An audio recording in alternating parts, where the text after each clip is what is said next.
ఈ రోజే సబ్స్క్రైబ్ చేయండి, మీ ఫేవరెట్ షోస్ చూడండి. ఇది నేను పంపడం ఏంటి? ఇలా లాలో ఉన్న లూప్ హోల్స్ ఏ లాయర్ ఇస్తారు?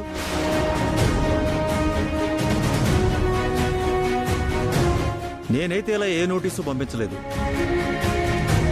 సార్, ఇది మీ నుంచి వచ్చిన నోటీసే. మీ పేరు వాడుకుని మీ అసిస్టెంట్ లాయర్ చాలా ఫ్రాడ్స్ చేస్తున్నాడు.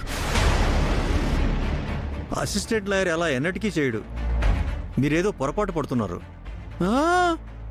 లేదు సార్, మీరు లేనప్పుడు మీ చైర్లో కూర్చుని మీ పేరు అడ్డు పెట్టుకుని చాలా కేసుల్ని తీసుకుంటున్నాడు.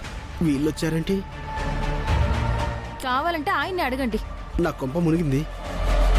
శరత్, సార్ ఏంట్రా వీడు చెప్తుంది? సార్ నాకేమీ తెలియదు సార్. ఇతను అబద్ధం చెప్తున్నాడు. ఇతను బ్యాడ్ బాయ్. ఇతను ఎన్నో ఏళ్ళుగా నా దగ్గర పనిచేస్తున్నాడు. మీరు అన్నట్టు ఎప్పుడూ చేయలేదు.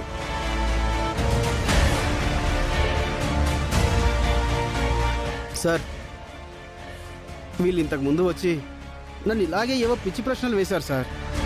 సార్, అతను అబద్ధం చెప్తున్నాడు. అలా ఊరికి అనకూడదమ్మా. ఏవైనా సాక్ష్యాలు ఉన్నాయా మీ దగ్గర? సుందరి, మనం ఫస్ట్ సారి ఈయన దగ్గరకు వచ్చినప్పుడు సీక్రెట్ గా మొబైల్లో వీడియో తీసాం కదా, ఆ వీడియో చూపించు.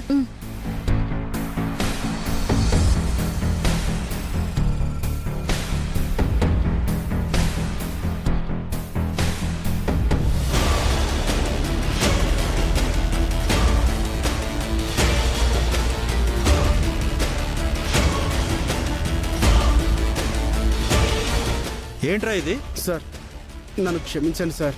సార్, మీ పేరు మీద ఈ నోటీస్ కూడా ఇతనే పంపించాడు. ఎస్ సార్, నేనే పంపించాను సార్. నేను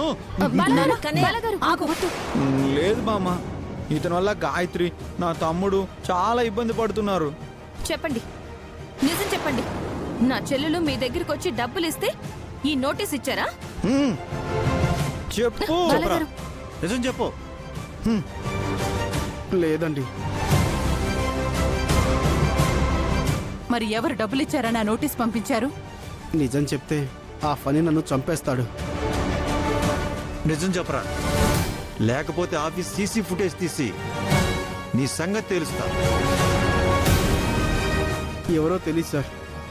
మాస్క్ పెట్టుకొని వచ్చి డబ్బులు ఇచ్చి ఇలా నోటీస్ పంపమని చెప్తే డబ్బులకి కక్కుర్తి పడి ఇలా చేశాను. అతను ఎవరో నిజంగా నాకు తెలీదు.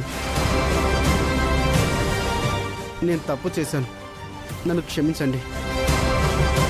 వాళ్ళు నిన్ను క్షమించినా నేను నిన్ను క్షమించను. పోలీసులకు పట్టిస్తారు. పదా. సార్